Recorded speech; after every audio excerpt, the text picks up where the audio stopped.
El silencio en nuestra casa no era un silencio de paz, era un silencio que pesaba, como si el aire estuviera lleno de partículas de polvo que nadie quería sacudir. Llevábamos 7 años casados, y hasta hace 3 meses yo habría jurado por mi vida que conocía cada pensamiento de Elena. Pero el amor no muere de un golpe, se desangra por pequeñas heridas que uno decide ignorar. Todo empezó con un ruido, un golpeteo metálico, casi imperceptible, en el motor de su coche. Era un martes gris, de esos donde el cielo parece una sábana sucia que amenaza con desplomarse. Recuerdo que Elena entró en la cocina, dejó las llaves sobre la encimera de granito y el sonido metálico de las llaves resonó más fuerte de lo normal. «El coche está haciendo algo raro, Diego», dijo ella, sin mirarme. Estaba concentrada en su teléfono, con la luz de la pantalla reflejándose en sus pupilas. Un ruido seco, como si algo estuviera suelto. Yo no sé nada de mecánica. Soy contador, mi mundo son los números, las celdas de Excel y el orden absoluto. El caos me aterra. «Llévalo al taller de siempre», respondí, mientras servía el café. El vapor subía lentamente, empañando mis gafas. «El señor Martínez es de confianza». Martínez cerró. «Diego, ¿no te enteraste?» Ella finalmente levantó la vista. Sus ojos, que antes me buscaban con ternura, ahora tenían una frialdad vidriosa. «Dicen que abrió uno nuevo a unas pocas calles del centro. Talleres Olmos. Pasé por delante hoy y se ve moderno. Ese fue el primer día, el día en que el nombre de Olmos entró en nuestra casa. Elena llevó el coche el jueves. Esa tarde llegó tarde. El sol ya se estaba ocultando, tiñendo las nubes de un color violeta oscuro, casi como un moretón en el cielo. Escuché el motor de su SV entrar en la entrada. Sonaba perfecto, demasiado perfecto. Cuando entró, traía un olor diferente. No era su perfume de jazmín habitual. Era un aroma pesado, una mezcla de gasolina, grasa industrial y un toque de tabaco fuerte. «¿Te arreglaron el coche?», pregunté desde el sofá, fingiendo leer un libro. «Sí», dijo ella, quitándose la chaqueta con movimientos lentos, casi coreografiados. Era una pieza de la transmisión. El mecánico, Julián, es un genio. Se tomó el tiempo de explicarme cada detalle. «¿Julián?», repetí el nombre. Me sonó amargo en la boca. «Julián Olmos, el dueño, es muy profesional». A partir de esa semana, el comportamiento de Elena cambió. Fue algo sutil, como el cambio de las estaciones. Empezó a preocuparse por detalles del coche que antes ignoraba. Que si la presión de los neumáticos, que si un pequeño chillido en los frenos, que si el aceite necesitaba una revisión antes de tiempo. Pero lo que más me inquietaba era su mirada. A veces la encontraba frente al espejo del baño, tocándose el cuello, ajustándose el cabello de una forma que no hacía para mí. Se compró ropa interior nueva, de seda negra, encaje rojo, cosas que se quedaban guardadas en el fondo del cajón cuando salíamos a cenar, pero que desaparecían en los días que ella decía que tenía que pasar por el taller para chequear algo de la garantía. Una noche, mientras ella dormía, el sonido de la lluvia golpeando el cristal de la ventana me mantenía despierto. Ella respiraba con una calma que me resultaba insultante. Su teléfono, sobre la mesita de noche, se iluminó. Solo un segundo. Una notificación de Instagram. No suelo ser ese tipo de hombre. No soy el marido celoso que revisa teléfonos. Pero el vacío en mi pecho me obligó a hacerlo. Con las manos temblorosas, deslicé el dedo por la pantalla. No tenía código de bloqueo, o al menos eso creía yo. Lo había cambiado. Sentí un frío repentino recorriendo mi espalda. Mi esposa, la mujer que compartía mi cama, acababa de ponerle una clave a su vida privada. Pasaron los días y la paranoia se convirtió en mi única sombra. Empecé a notar que Elena se duchaba inmediatamente después de llegar a casa, incluso antes de saludarme. El agua corría durante 20 minutos, el vapor salía por debajo de la puerta del baño y yo me quedaba afuera, oliendo el aire. Ya no olía a gasolina. Olía a un jabón industrial cítrico que ella no usaba. Decidí que tenía que ver con mis propios ojos quién era ese tal Julián. El viernes siguiente, pedí el día libre en el trabajo diciendo que tenía una migraña insoportable. No mentía del todo. Mi cabeza se sentía como si estuviera a punto de estallar bajo la presión de las dudas. Esperé a que Elena saliera con el coche. «Tengo que ir a que revisen los niveles», me dijo, dándome un beso rápido y seco en la mejilla. Un beso de trámite. Esperé 5 minutos. Mi corazón martilleaba contra mis costillas. Subí a mi coche de alquiler. No podía usar el mío. Ella lo reconocería. Y la seguí a una distancia prudente. El taller estaba en una zona industrial, un lugar de techos de chapa y paredes de hormigón manchadas por la humedad. Me estacioné detrás de un camión viejo y esperé. Vi a Elena bajar del coche. Llevaba ese vestido azul que siempre decía que era demasiado corto para ir a la oficina. Caminaba con una seguridad que me dolió. Un hombre salió del interior del taller. Era más joven que yo, mucho más físico. Sus brazos estaban manchados de aceite negro. Sus manos eran grandes, rudas. Tenía el cabello oscuro y despeinado, y una mandíbula marcada que parecía tallada en piedra. Julián. No se dieron la mano. No hubo un saludo formal. Él simplemente le hizo una seña con la cabeza, y ella entró en la oficina del taller, una pequeña habitación con cristales ahumados. Él la siguió y cerró la puerta con llave. Me quedé allí, en el silencio del coche de alquiler, apretando el volante hasta que mis nudillos se pusieron blancos. El mundo exterior parecía haberse detenido. Solo escuchaba mi propia respiración, acelerada, rota. Pasaron 10 minutos, 20, 30. Cuando la puerta de la oficina se abrió, Julián salió primero, limpiándose las manos con un trapo sucio. Tenía una sonrisa de satisfacción que me revolvió el estómago. Elena salió después. Se estaba retocando el labial con un pequeño espejo. Se veía radiante. Se veía viva. Esa noche, cuando regresó a casa, yo estaba sentado en la oscuridad de la sala. No había encendido ni una sola luz. «¿Diego? ¿Estás ahí?», preguntó ella, buscando el interruptor. La luz se encendió, cegándome por un momento. «¿Cómo fue el taller?», pregunté con una voz que ni yo mismo reconocí. Era una voz hueca, carente de emoción. Elena se tensó. Fue un microsegundo, un movimiento apenas perceptible de sus hombros, pero lo vi. «Bien, Julián dice que todo está perfecto, que no tendré que volver en mucho tiempo», dijo ella, intentando sonar natural, mientras dejaba el bolso en la silla. «Qué curioso», dije, levantándome lentamente. «Porque yo pasé por el taller hoy, Elena. Fui a pedir un presupuesto». El color desapareció del rostro de mi esposa. Se quedó tan pálida como la pared de detrás. Sus labios temblaron, pero no salió ninguna palabra. El silencio volvió a invadir la sala, pero esta vez era un silencio eléctrico, cargado de una violencia contenida. «Te vi entrar en esa oficina, Elena. Vi cómo cerró la puerta. ¿Qué tipo de mantenimiento te estaban haciendo allí dentro?» Mi voz subió de tono, no por rabia, sino por una desesperación absoluta. Elena dio un paso atrás, chocando con la mesa del comedor. Sus ojos se llenaron de lágrimas, pero no eran lágrimas de arrepentimiento. Eran lágrimas de alguien que ha sido acorralado. «No es lo que crees, Diego», empezó a decir, la frase más cliché y dolorosa del mundo. «No me mientas más», grité, golpeando la mesa. El sonido fue como un disparo en la habitación. «Dime la verdad. ¿Desde cuándo? ¿Desde cuándo me ves la cara de idiota?» Ella bajó la cabeza. Un mechón de pelo le cubrió el rostro. «Desde el primer día», susurró. Su voz ya no temblaba.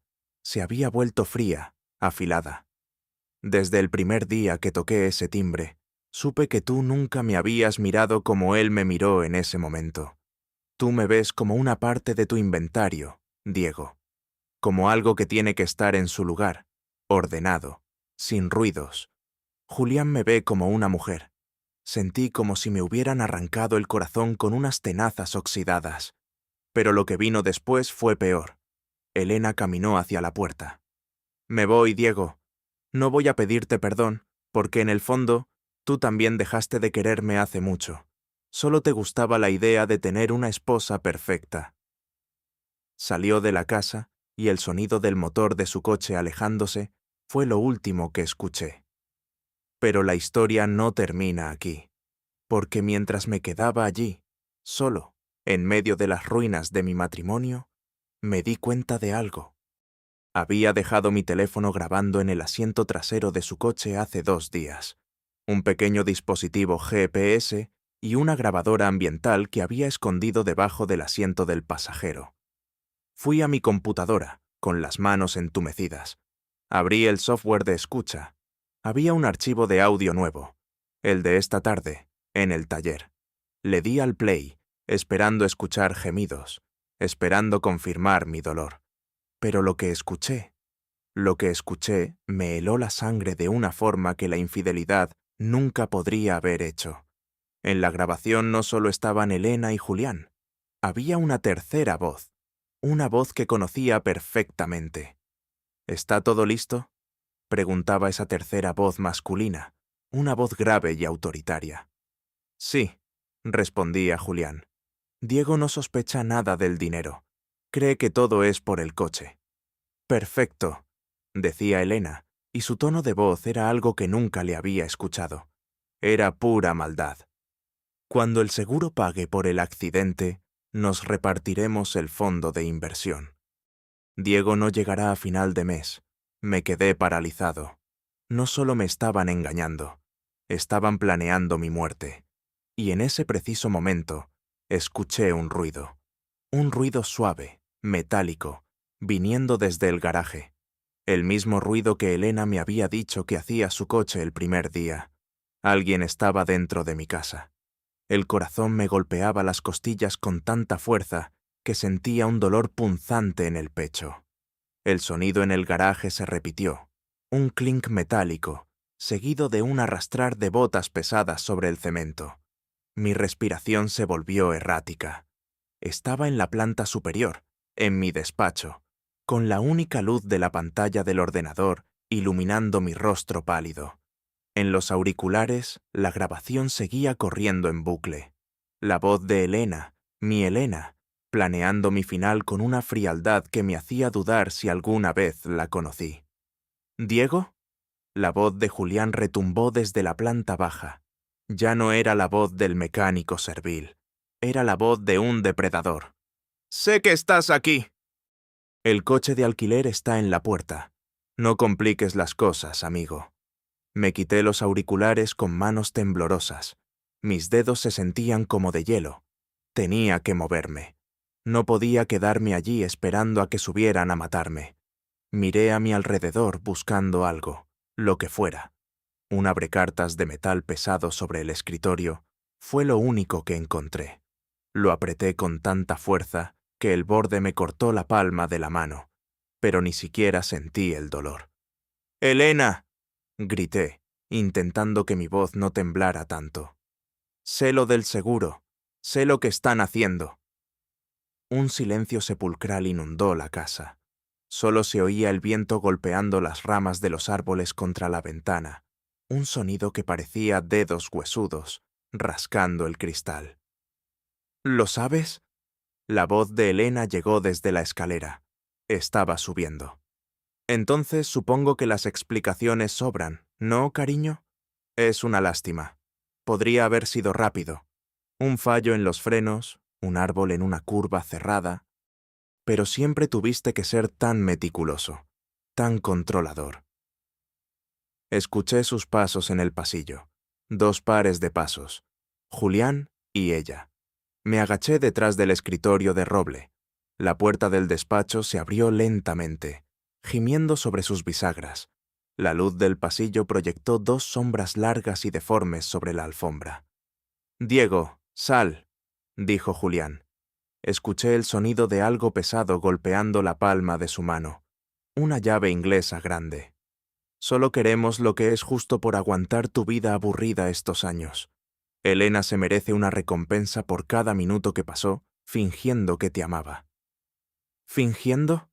Susurré desde mi escondite, sintiendo cómo algo dentro de mi mente se quebraba finalmente. 7 años, Elena. ¿Todo fue una mentira? Los primeros 2 meses estuvieron bien, respondió ella, y pude jurar que estaba sonriendo. Pero luego te convertiste en esto, un hombre que cuenta cada centavo, que mide cada emoción. Julián es fuego, Diego. Tú eres solo ceniza fría. Julián rodeó el escritorio. Lo vi de reojo. Sus ojos brillaban con una excitación violenta. Levantó la llave inglesa, pero antes de que pudiera bajarla, me lancé contra sus piernas con toda la rabia de un hombre que no tiene nada que perder. Caímos al suelo.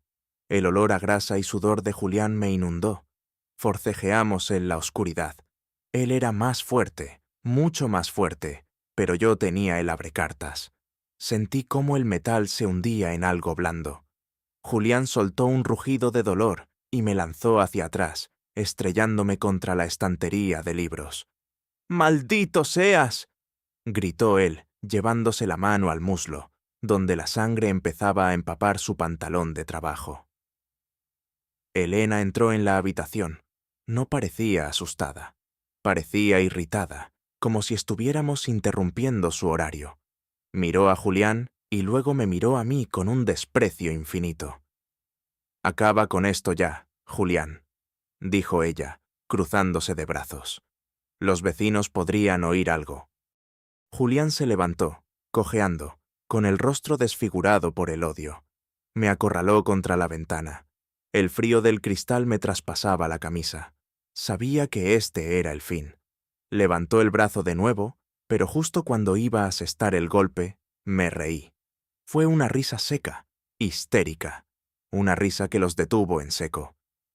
«¿De qué te ríes, imbécil?», escupió Julián.